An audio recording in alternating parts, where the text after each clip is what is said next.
الله وبركاته. السلام ورحمة الله وبركاته. إن الحمد لله نحمده ونستعينه ونستغفره ونعوذ بالله من شرور أنفسنا ومن سيئات أعمالنا. من يهده الله فلا مضل له ومن يضلله فلا هادي له. وأشهد أن لا إله إلا الله وأشهد أن محمدا عبده ورسوله. أعوذ بالله من الشيطان الرجيم. بسم الله الرحمن الرحيم.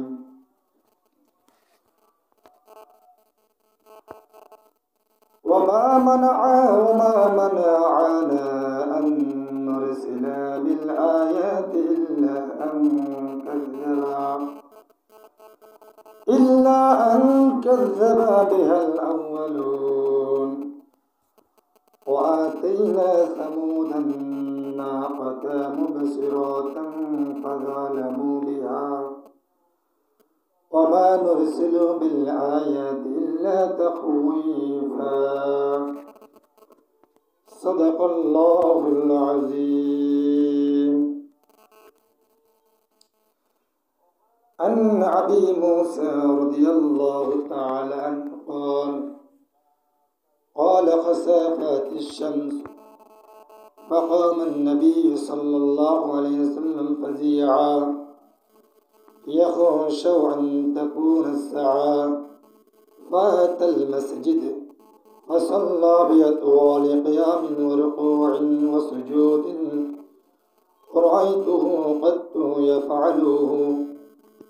وقال هذه الآية التي يرسل الله لا تكون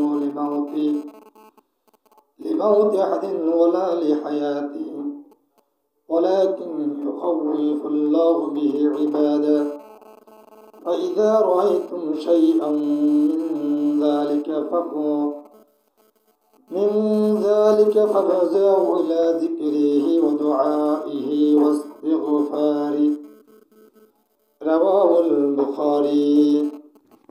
يا أيها الذين آمنوا صلوا عليه وسلموا تسليما. اللهم صل على سيدنا مولانا محمد وعلى آل سيدنا مولانا محمد. اللهم صل على سيدنا مولانا محمد وعلى آل سيدنا. আসমান জমিন সবাই বলে আজকে মোদের খুশির দিন। দুনিয়াতে তশরিফ আনলেন রাহমাতাল লিল আলামিন। আল্লাহুম্ম صل على سيدنا مولانا محمد وعلى آل سيدنا مولانا بلغ العلا بكماله كشف الدجى بجماله حسنت جميع خصاله صلوا عليه وآله. আলহামদুলিল্লাহ, শুকর আদায় করে মহান রব্বুল আলামিনের দরবারে, যে মহান মালিক আমাদেরকে সুস্থ রেখেছেন, নেক হায়াত দান করেছেন, শারীরিক মানসিক সুস্থ রেখেছেন এবং পবিত্র জামাতুল উলা মাসের প্রথম জুমায় ৬ষ্ঠতম রজনীতে আজানের সাথে সাথে আমাদেরকে তার পবিত্র ঘরে আসার জন্য তৌফিক দান করেছেন। সেজন্য আমরা সকলে অন্তর থেকে কালিমাতুশ শাহাদাত বলি আলহামদুলিল্লাহ। পাশাপাশি মানবতার মুক্তির দূত আমাদের কলিজার টুকরা নবী, নবীকুলের সম্রাট নবী মুহাম্মদ রাসূলুল্লাহ সাল্লাল্লাহু আলাইহি ওয়াসাল্লাম। সম্মানিত প্রিয় দিনী ভাইয়েরা, আজকে আমাদের জুমার আলোচ্য বিষয়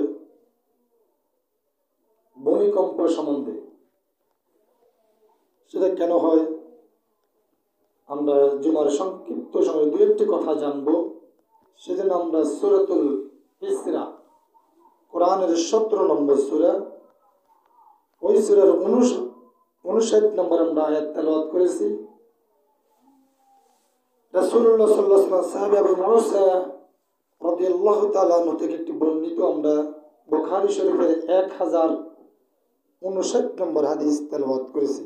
আল্লাহ তাআলা যদি আমাদেরকে তৌফিক দান করেন, আমরা সংক্ষিপ্ত সময়ের ভিতরে কিছু কথা জানবো ইনশাআল্লাহ। সুবহানাকা লা ইলমা লানা ইল্লা মা আল্লামতানা ইন্নাকা আনতাল আলিমুল হাকিম। প্রথম আছে জিলজাল। জিলজাল অর্থ ঝাঁকুনি দেওয়া। কি দেওয়া? ঝাঁকুনি দেওয়া। আমরা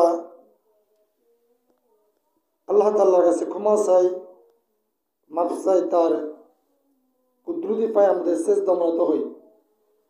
গত জুমাবার 10:38 থেকে সকাল বৃহস্পতিবার পর্যন্ত এই ফাঁকে দিয়ে প্রায় 8 থেকে 10 বার বাংলাদেশে বিভিন্ন স্থানে ভূমিকম্প হয়।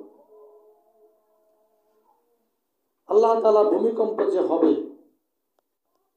কোরআনে নবীজির মাধ্যমে 1500 বছর আগে জানিয়ে দেওয়া হয়েছে। কেন হবে, কি কারণে হবে।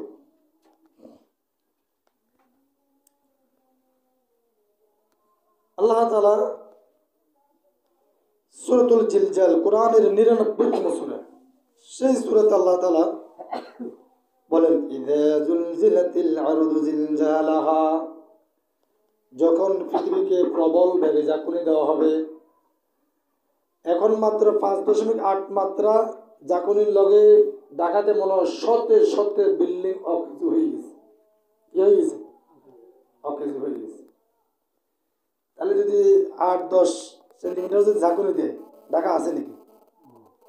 বিজ্ঞানীরা বলতেছে যদি 8.8 মাত্রা যদি ভূমিকম্প হয়, ঢাকা 30 সেকেন্ডের ভিতরে, এই ঢাকা অন্তত 100 হাত মাটির তলে ডাবাই যাবে এবং এই 30 সেকেন্ডের ভিতরে প্রায় 2 কোটির উপর মানুষ দুনিয়া থেকে নিয়ে যাবে। এবং ঢাকা নামক শহর, রাজধানী, অন্তত 100 হাত পানির তলে ডাবাই যাবে, এই পৃথিবী থেকে এটা হারিয়ে যাবে। কিন্তু আল্লাহ তাআলা যে এখনো যে আমাদেরকে সতর্ক করতেছেন, আমরা এখনো সতর্ক হইতেছি নাকি? হই না। কারণ কি, আমরা এমন এক জাতি, আমরা কোনো জাত থেকে কোনো কিছু শিক্ষা গ্রহণ করি না। এটাই আমাদের মূল সমস্যা।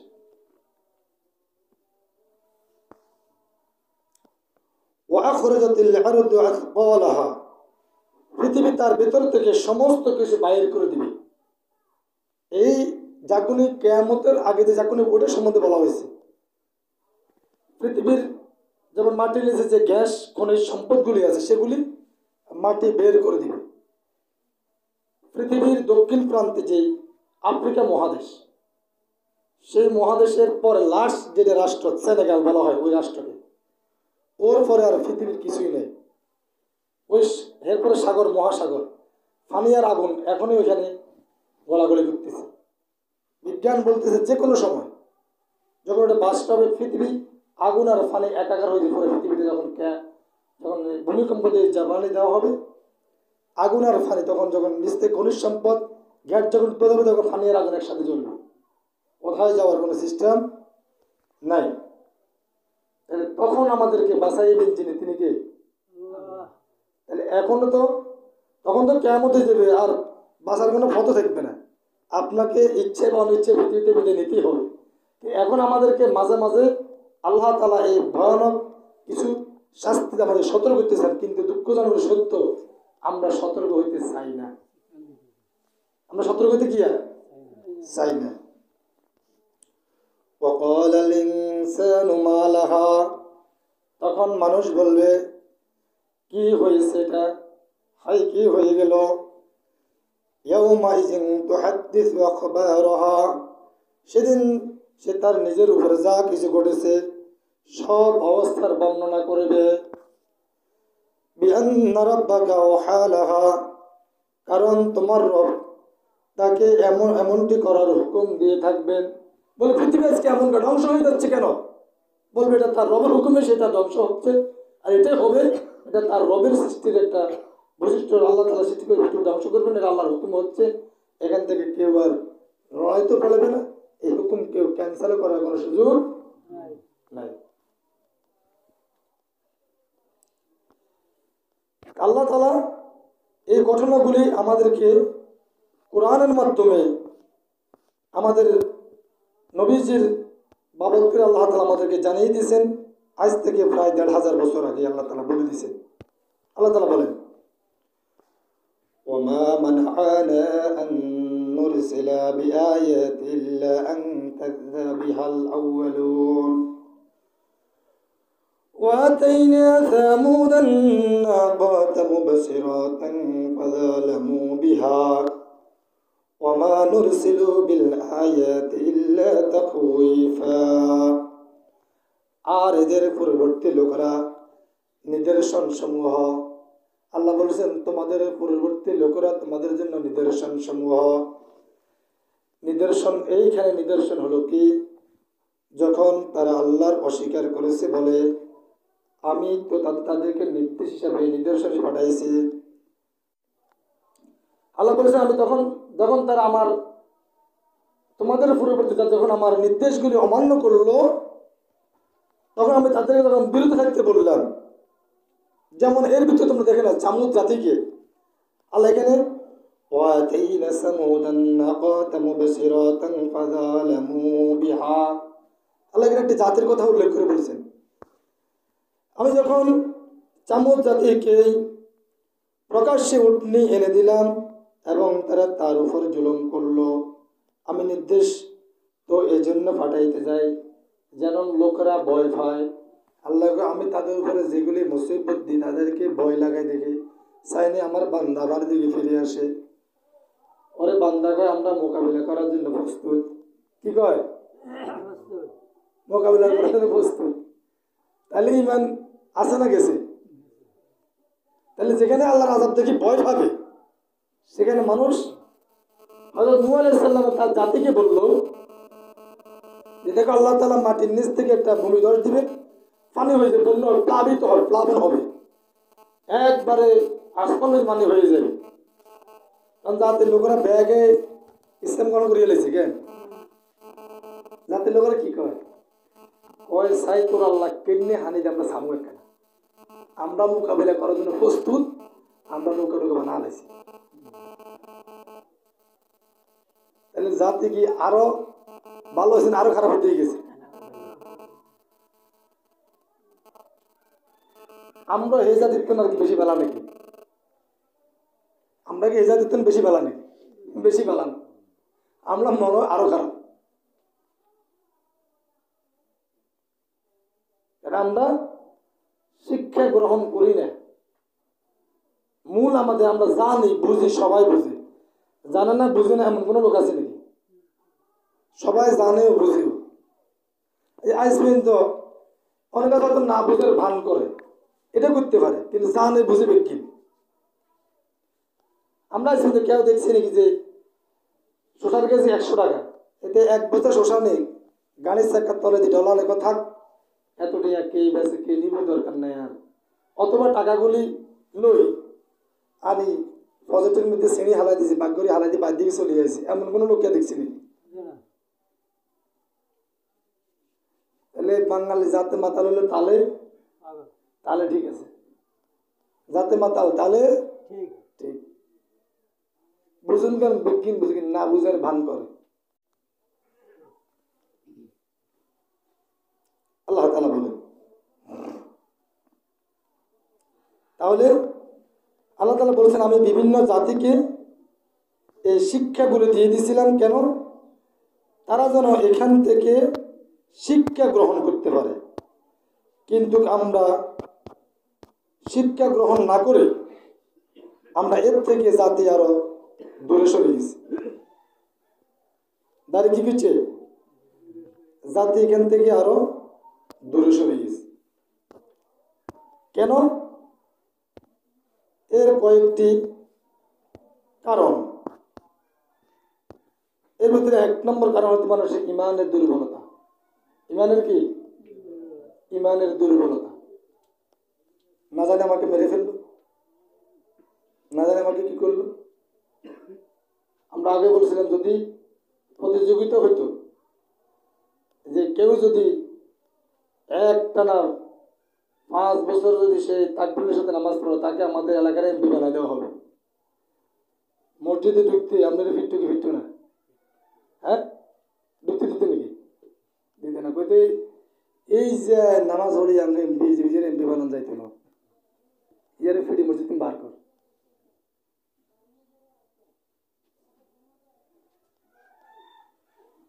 হযরত মূসা আলাইহিস সালাম তিনি যদি ফেরাউনকে কইতেন যে ভাই আয় খানকা কানে বই থাকমু, খানকায় বসে থাকমু, বসে বসে তাজবি তালুক জিকিরাজা করমু, ফেরাউন জীবনে মূসার বিরুদ্ধে কাজ করতো? মূসাকে হাদিয়া দিত কি দিত না? দিত নি? হাদিয়া দিত মূসা আলাইহিস সালামকে, খানাও দিত। ওই তো বাতিজা একই তার ফালাক পুত্র আর কি। কইতো তোর বাবা এখানে যা যা লাগে তোর ডরালে কইস, আব্বারে কইস, পুলিশ দিয়ে তোর নিরাপত্তা দিয়ে রাখবে, মসজিদ তোর খানকার স্যার কিনা গিরা করে লাগবে, কোনো সমস্যা নেই। কিন্তু মূসা আলাইহিস যখন বলছেন আলা লাহুল কল ওয়াল আমর, সাবধান, আমার আল্লাহর বাণী হলো এই জমিন যার, আইন চলবে তার, তখন ফেরাউনের মাথা গরম হয়েছে। ফেরাউনকে বাতিল জায়গা তার দিছে, দেখি না। আবু জেহেলের ফুফাতো ভাই মুগীরা, সে আবু জেহেল ইয়া মামতো ভাই মিয়া, তো বলাই কয় এই যে আঙ্গ বংশের বাতি যে কুরাইশ বংশের মোহাম্মদ সাল্লাল্লাহু আলাইহি সাল্লাম বলাই যায় কিরম, কত জানাস চাই যাতে বালা, কয় আদর্শের দিকে কয় 1 নম্বর, চরিত্রের দিকে কয় 1 নম্বর, আমানতের দিকে কয় 1 নম্বর, কথার কথাবার্তা আচার আচরণ কয় 1 নম্বর। আল্লাহরে আসমানে নিজের মনের উপরে কোনো ভালো মানুষ থাকিয়ে থাকে, তার নাম আমার বাতিজা মোহাম্মদ। বাতিজার নাম কি? তো কয় তাইলে যদি আঙ্গ বংশের হয় তো কয় এটা তো নবী, আমি তুই কি কস? কয় এতেও কোনো সন্দেহ নেই, এতেও কি নেই, নবী যে এতেও কোনো সন্দেহ নেই। কয় তাইলে আঙ্গ বংশের নবী, কুরাইশ বংশের নবী, তাহলে আমরা ব্যাকে মিলি মানি যাই, বাতিজাতে বায়াত করি, আঙ্গ বংশের নবী বাতিজা না, তো আমরা সব উন্মতি, আমরা ভালো হয়েছি, সমস্যা কি, জান্নাত পাবো। কয় মুগিরা তুই তো অঙ্কটাই বুঝলি না। কি বুঝলি না? অঙ্ক বুঝিস না রে। কয় কি? কয় আমি জানি বাতিজা ঠিক, এ তো নবী, এটা ঠিক আছে, কোনো সন্দেহ নেই। এখন বাতিজা যদি নবী হয়ে যায় আর আমরা যদি তার কাছে হাত বায়াত গ্রহণ মুসলমান হই, তাহলে তিনি তো নবী, তিনি নেতা, আমরা হয়তো কর্মী। এই কর্মী ওরা বড়ায় আবু জেহেলের স্যার, রাষ্ট্রপ্রধানের স্যার থাকতো না। এই স্যার টিকানোর জন্য এই বাতিজার বিরুদ্ধে যা যা কিছু করার লাগে আমি সব কিছু করতে প্রস্তুত, এতে যা হবার হবে। তাহলে আবু জেহেল কি নবীর বিরুদ্ধে গেছে না স্যারের বিরুদ্ধে গেছে? আজকের যুগেও ওই ফ্যাসিস্টের লোকেরা, আগের background old fascist and new fascist, দুই ফ্যাসিস্টের একটা হলো আলেমরা ভালো, এটা ঠিক আছে, কোনো সন্দেহ নাই, তারা কোরআনের কথা বলে এটাও ঠিক আছে, হাদিসের কথা বলে এটাও ঠিক আছে, সাহাবীদের এটাও ঠিক আছে, কিন্তু এক জায়গায় ঠিক নেই। সেই জায়গাটা হলো যদি তারা একবার রাষ্ট্র ক্ষমতা নেয় তাহলে আমাদের আর চাঁদাবাদি চলবে না, জমিন দখল চলবে না, দর্শন চলবে না, মারামারি হানাহানি করে আর আন্ডা তাকে খাইতো না, সব বেলু ভাড়া হতে কাজ করে খাইতে হইব, আর না ভিক্ষা করতে হয়েছে, আর কোনো ভয় নেই আমার। এই জন্য তারা মানে না, আর না বেগকিন বুঝে না, একথা যদি কয় যে দেখা বুঝে না তো পাগল, বেগকিন বুঝে না, বুঝতে কোনো শব্দ নাই, যেতে বুঝে না পাগল, সবাই সব কিছু বুঝে, সব বুঝে। অনেক আছে হুজুর করতে না বহুত ভালো ওয়াজ জানে, বেগিন বুঝে, কারণ 10 খানা যেতে 10 কথা শুনছে, সব ভালো বুঝে, কিন্তু মানতে পারতেছে না, ওই নিজের শেয়ার টিকানোর জন্য। কিন্তু আসল শেয়ারের মালিক কে? আল্লাহ কয় আমি আল্লাহ যাকে সম্মান দিই, কাউকে ক্ষমতা দেওয়ার পরও তাদের সম্মান থাকে, কারোর ক্ষমতা যাওয়ার পরও সম্মান পায়। কিছু লোক পৃথিবী থেকে বিদায় নিলেও তার সম্মান দিন দিন আরো বৃদ্ধি হয়, হয় কি হয় না? আগের যুগে মানুষের দেখতে 100 কোটি লোক থাকতো। এর ভিতরে মুসা আলাইহিস সালামের যদি ফেরাউনের মুসারিতে ভাগ করতেন, অনেক কাফেররা মুসা আলাইহিস সালাম পছন্দ করতে করতো না, তাহলে ওনার পক্ষে কিন্তু মানুষ কখনো বেশি ছিল। এখন এই পৃথিবীতে 800 কোটি মানুষ, এখনো যদি আমরা যদি একজন দিনের দায়ীকে যদি দাঁড় করান, পৃথিবীর কাফের বেগুনটা একসাথ করলো, উদাহরণ হিসেবে বলতেছি, এখনো যদি কোরআনের ফাঁকি আল্লামা সাইদিকে যদি বলা হয় এই পৃথিবীতে 800 মানুষ সাইদি সাহেব ভোট দিলে একটানে হ্যাঁ ভোট ওনা পক্ষ কার না ভোট ইসলাম বিরোধী পক্ষ হোক, হ্যাঁ ভোট বেশি হবে না না ভোট বেশি হবে?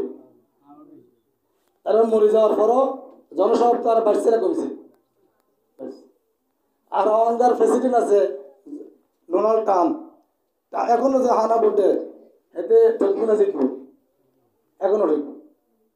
তাহলে জীবিত থাকার যারা আল্লাহ ও আল্লাহ যাকে সম্মানিত করবে, সেই লোক মরে যাওয়ার পরেও তার সম্মান আল্লাহর পক্ষ থেকে বাড়িয়ে যাবে। আর যার সম্মান আল্লাহ তাআলা দিবে না, তাকে দুনিয়ায় তো অপমানিত করবে, আখিরাতে অপমানিত করবে। দুনিয়া আল্লাহ বলে তার জন্য আল্লাহ সংকীর্ণ করে দিবে। এই পৃথিবী কত জায়গা সংকীর্ণ। এখন দেখেন অনেকে এমন অবস্থা আছে যে কত বাইরে হলে সমস্যা, ঘরের ভিতরে থাকতে হবে, তাহলে পৃথিবীটা তার জন্য সংকীর্ণ হয়ে গেছে না? আল্লাহ তাআলা বলছেন, যদি আজমি কোরআন বাণীতে তাদের বলতো, একটা স্পষ্ট বর্ণনা করা হয় কি আশ্চর্য কথা, আজম বাণীর শ্রোতা তারা আরবি ভাষা, আল্লাহ বলছেন আমি তো আরবি ভাষায় কোরআন আরবদের উপরে, কিন্তু তারপরে সে আরবরা বুঝিও তারা আল্লাহর এই বিধানকে না বোঝার ভান করেছিল। এখনো আরব বলেন অনারব বলেন, এই পৃথিবীর মানুষদের নিজের দুনিয়ার কিছু পাওয়ার জন্য তারা আখিরাতকে বলে যায়। আখিরাতকে কি আখিরাতকে বলে শুধু দুনিয়ার কিছু লোভ লালসা, কিছু দুনিয়ার ক্ষমতার জন্য মানুষ পরকালকে ভুলে যায়। কিন্তু এই দুনিয়ার জীবন একদম সংকীর্ণ একটি জীবন, যে আখিরাতের জীবনে মানুষের শুরু আছে শেষ নাই, সেই জীবনকে মানুষ প্রাধান্য দিতে চায় না। এজন্য যুগে যুগে হক এবং বাতিলের যে একটা সংঘর্ষ এটা ছিল, আছে, থাকবে। আপনি কোথায় যাবেন সেটা আপনি চিন্তা করেন। এখন এই পৃথিবীর সব নেতা যদি যে ভূমিকম্প হবে না, আমরা আইন পাস করছি যে ভূমিকম্প হইলে আমরা এই মাঠে হিডি কথা আলাম কামড় বলি, আমরা আল্লাহর আইন মানি না বিদায়ী আমাদের উপরে আল্লাহ তাআলা রেড সিগন্যাল করে আসতেছে কিনা আমরা বুঝি না। নতুবা এক সপ্তাহের ভিতরে 8 থেকে 10 বার কিভাবে ভূমিকম্প আল্লাহ কাঁপাই দেয়। যে দেশে এই বাউল শিল্পীরা ইসলাম বিরোধী কথাবার্তা বলার পরেও তাদের পক্ষ জানা নেয়, কারণ যখন কোনো মুসলমান যখন কোরআনের পক্ষ অবলম্বন করে তখন সে মুসলমান থাকে না, সে মুরতাদ হয়ে যায়। কিছুদিন আগে একজন বাউল শিল্পী সে বলছিল কয় আল্লাহর জবানে ঠিক নেই, নাউজুবিল্লাহ মিন যালিক। আবার আরেকটা প্রোগ্রামে কয় আল্লাহ কোরআনে যে নাচতে কইছে আমার গাইতে কইছে কত দলিল আছে, তোকে কয় দলিল কল কয় কুল আউযু বিরাব্বিন নাস, আল্লাহ কয় রাব্বিন নাস, কয় মালিকিন নাস, কয় তো আরো জোরে নাস, কয় ইলাহিন নাস, কত নাচ আছে তুই নাচ। এখন তারা যখন জনসাধারণ যখন ওই বাউলকে যখন ধরল, এদেশের ধর্মপ্রাণ মুসলমান যখন ধরল, তখন তারা পুলিশ যখন অ্যারেস্ট করলো, সে এখনো পুলিশ অ্যারেস্ট আছে। এখন দেখলাম কিছু রাজনৈতিক দলের নেতারা কয় বাউলদের উপরে যারা হামলা করে তাদেরকে তদন্তকে বিচার করা হোক, তাদের গ্রেপ্তার করা হোক। আরো দুঃখজনক কথা, আমাদের এখনকার তখন সরকারও দেখলাম গতকালকে সে বলল বাউলদের উপরে যারা হামলা করে তাদের গ্রেপ্তার করা হোক, খুঁজি গ্রেপ্তার করা হোক। তাহলে যদি এদেশের উপর থেকে যদি লোকেরা ইসলাম বুঝতো, তাহলে যেই কোরআনের বিরুদ্ধে আল্লাহর বিরুদ্ধে কথা বলে তার এই পৃথিবীতে বেঁচে থাকার কোনো অধিকার নাই। তাকে হত্যা করা আমাদের মুসলমানদের ইমানের দাবি, তাকে হত্যা করা ফরজে আইন, তাকে হত্যা করা ফরজ হয়ে যাবে। এদেশে নেতা নেত্রীর বিরুদ্ধে কথা বললে মামলা হয়, সাজা খেতে হয়, ফাঁসির রশিদে ঝুলতে হয়। কিন্তু আল্লাহ তার রাসূলের বিরুদ্ধে কথা বললে বাক স্বাধীনতা আছে। তাহলে এদেশে রাষ্ট্রের লোক পরিপূর্ণ কোরআন বুঝে নাই, তারা ইহুদি খ্রিস্টান দালালি করতে করতে তাদের ইমান পর্যন্ত চলে গেছে আজকে। এই জন্য বলতে বলতে বলে এলাকা আমরা শরীয়ত মানি না। কি বলছে কি বলতেছে এগুলোর দিক তারা আর খেয়াল করে না। নতুন একজন বাউল শিল্পী সেই কোরআনে ওখানে কোরআনের বিরুদ্ধে কথা বলে, তার পক্ষে কিভাবে নেয়? আমার মনে হয় পক্ষ নেওয়ার কারণে আল্লাহ তাআলা গজব বলে ভূমিকম্পকে আমাদের উপরে হইতে সিগন্যাল দিতেছে যে হয় আমার জমিনে আমার আইন চলবে, আল্লাহ তো ওই জমিনকে ধ্বংস করবে।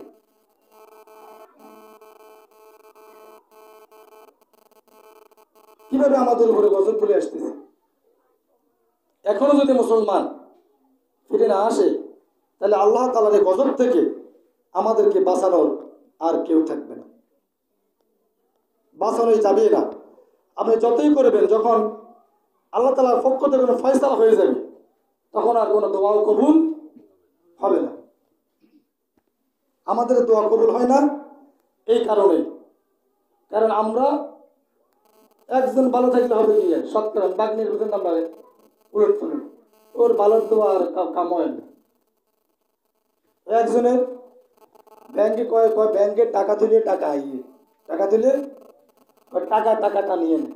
তার গরিব লোক এদের টিয়া নেয়, তাদের একটি কে লাল, আগে লাল কয়লা ছিল, তাদের টিয়ার দিকে ব্যাংকের টিয়ার দিকে মারা দিছে, মারা দিয়ে সারাদিন ঘুরে গাড়ে কয় একজন দিকে কি আমরা সকাল থেকে ঘুরে গাড়েন কিনলে কয় ভাই বলছি যে ব্যাংকের টিয়া দিলে বলে টিয়া বলে ভাড়া বলে টিয়া আনে, কথা আনে তো ঠিক আছে। হয় সকালবেলা এনে টিয়া মারা দিয়েছিলাম, আর টিয়া সালানা আটকে গেছেন ধাইয়ের না, কিন্তু কিছু টিয়া বস্তা গাছ বাঁধা দেখা যায়, ব্যাংকে গাছ বাঁধি তো একটা আইয়ে না খা, তখন ওই তো বুঝতে হচ্ছে যে তুই আধা পাগল। আরে ভাই তুই তো মারছ তো কম টিয়া মারছ তো একটা কল মারছে, ওইগুলো আটকে দিয়েছে, এগুলো শক্তি ওজন বেশি তো তোর ঘরে ওজন কম টানিয়ে আনতে পারে না, ইয়ে আইয়ে না হয়ে গেছে, ও হ্যাসিয়ে নেগেছে ইয়ে আইতে পারে না। তাহলে ওইখানে তো 1000 টিয়ার একটা ইয়ে না হাতলার কারণে। আমরা যদি শতকরা একজন ভালো আছে, ভালো নাই যে তা না, আছে আল্লাহ বান্দাদের ভিতরে ভালো আছে, কিন্তু ওই আমরা ব্যাগ খারাপের কারণে একজন তো আর কবুল না, আটকে গেছি, আটকে যাওয়ার কারণে আর কবুল হচ্ছে না, জিমিহির দোয়া করে কোনো কাম না। আর শরীরের ইমাম বলেন, মুসল্লি বলেন, মুয়াজ্জিন বলেন, শরীরের আমার মনে আল্লাহর বিধান যদি মাইক্রোসফট মেশিন দিয়ে থাকে, আমাদের শরীরের ভিতরে 99% হারাম ঢুকে দিয়েছে। কত পার্সেন্ট? 99%। দোয়া কবুল হবে কত? আগের যুগের মানুষ অশিক্ষিত ছিল, লেখাপড়া কম ছিল, কিন্তু ইমানের বড় বলিয়ান ছিল, ইমান ছিল বড় শক্ত। আর এখনকার যুগের লোকের জ্ঞান বেশি, বিশ্ব সবচেয়ে শিক্ষিত জাতি এখনকার লোক, কিন্তু সবচেয়ে দুর্নীতিবাজ, চোর, বাটপার। আমার বাংলাদেশ 56 বর্গ মাইল বাংলাদেশে, পৃথিবীর মানচিত্রের দিকে তাকাইলে একটা নির্ভর জায়গা থাকে না বাংলাদেশ। এই বাংলাদেশ পৃথিবীর 10 বার দুর্নীতি সেরা হয়েছে, 10 বার, এটাকেও 5 বার, এটাকেও 5 বার, 2 বারে 10 বার দুর্নীতি সেরা হয়েছে বাংলাদেশ। আমার দেশে এটা আর আছে নাকি? মানুষ ওখানে একবার মেলে ফোন করি 10 বার এই দেশের মারা শেষ, এই দেশ আর আমার এই দেশটার নেই, এই অবস্থা করে দিতেছে।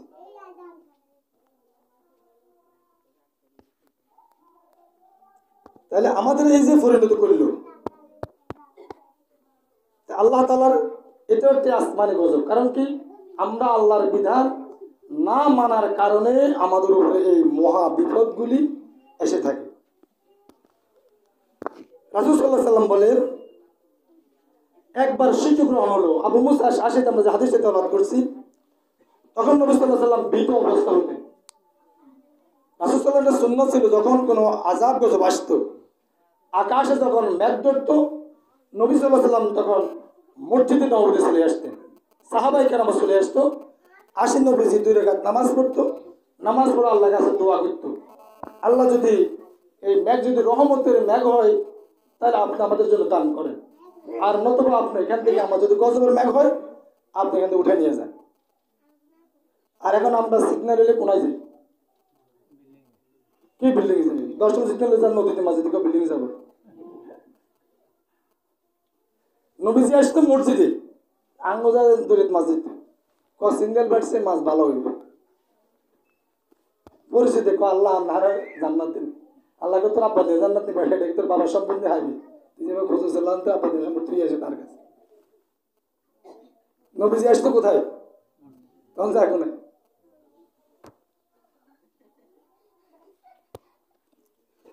সূর্য গ্রহণ লাগলে নবীজি মসজিদে আসেন এবং পূর্বে তাকে আমি যেমন করতে দেখি তার চেয়ে দীর্ঘ নবীজি এবং কিয়াম পালন করে রুকু করে আগে যে স্বাভাবিক অবস্থা নামাজ পড়তেন তার চাইতে আরো ধীর গতিতে তিনি নামাজ আদায় করেন এগুলি হলো তার নির্দেশ আল্লাহ তাআলা বলছেন নবীজিকে জিজ্ঞেস করলেন সালাত আদায় করলেন তিনি বললেন কারো মৃত্যু বা জন্মের কারণ হয় না ওর আল্লাহ তাআলা এর মাধ্যমে বান্দাদেরকে সতর্ক করেন কাজে যখন তোমরা এর কিছু দেখতে পাবে তখন মৃত অবস্থায় আল্লাহর জিকির ও দোয়া এবং ইস্তেগফার করতে থাকবে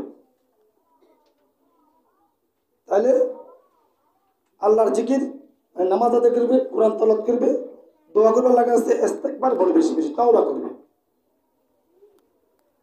আমরা সেটা না করি আমরা 10 বছর আমাদের সেনাবাহিনী মোকাবিলার জন্য প্রস্তুত আছে আর আমাদের সাথে প্রচলিত কথা আছে কয় চাঁদ ও সূর্যের গ্রহ লাগেনি আমাদের দেশে আগে দেখতে আমার নানিরা মুরব্বীরা মারা বলতে কয় চাঁদের মা মাছ কিনে গেছি মাছের টিয়া দেন ইয়েল্লা এগুলো গিলিয়ে না জানলে বেড়া আস্তা করে নাও জালে কোথেকে বাগার উড়ে দিছে আর কি চলতেছে আমরা এখানে অনেকে শুনছেন এভাবে আসলে এটা একটা মিথ্যা কথা বানোয়াট কথা এটা নবী সাল্লাল্লাহু আলাইহি সাল্লাম বলেন নবী সাল্লাল্লাহু আলাইহি সাল্লামের একজন ছেলের নাম ইব্রাহিম ছিল তিনি যেদিন ইন্তেকাল করছেন সেই দিনও সূর্য গ্রহণ হয়েছে সাহাবা কেরাম বলতেছে আল্লাহ রাসূল ইব্রাহিম দুনিয়া থেকে বিদায় নেওয়ার কারণেই হয়তো সূর্য গ্রহণ নবী বলেছেন কারণ জন্ম এবং মৃত্যুতে কোনো নির্দেশন হলে এতে কোনো কিছুই আসে যায় না কারণ চন্দ্রগ্রহণ সূর্যগ্রহণগুলি এগুলি আল্লাহর নিদর্শনের একটি নিদর্শন যে আল্লাহ তাআলা এগুলি আল্লাহ তাআলা প্রাকৃতিক নিদর্শন হয় এবং এদেরকে আল্লাহ তাআলা যে সময় শাস্তির আওতায় ওরা পড়ে যায় তখন তোমরা বেশি বেশি দোয়া করবে যখন তারা মুক্ত না হয় তখন তোমরা আল্লাহর কাছে দোয়া করবে নামাজ পড়বে ইস্তেগফার করবে আর সতর্ক হবে যে আল্লাহর গজব যদি আমাদেরকে ধরে আমাদের এবার ধরে ফেলবে ধরতে পারে কি পারে না কিন্তু আমরা কয় কিছু খান যেত না গর্ভবতী মহিলারা বারণ যেত না ভাত খান যেত না এই করণ যেত না কত যে আমাদের তো মূর্তি নাচ লেখাপড়া ছাড়া মহিলারা বহুত মূর্তি হয়ে গেছে এগুলো তো ফতুয়া শুনলে আমরা করবেন আমি যে 20 বছর পড়ছি দাওরা ফাঁস করছি কামাল ফাঁস করছি হুদা বিতা এমের কাছে ম্যাডামের কাছে অড়াল আসছিল বড় মূর্তি দিতেন বলি হুদা খাওয়া কথা কত যে জানে তাম দাদা কথা মারি আল্লাহ ভালো জানে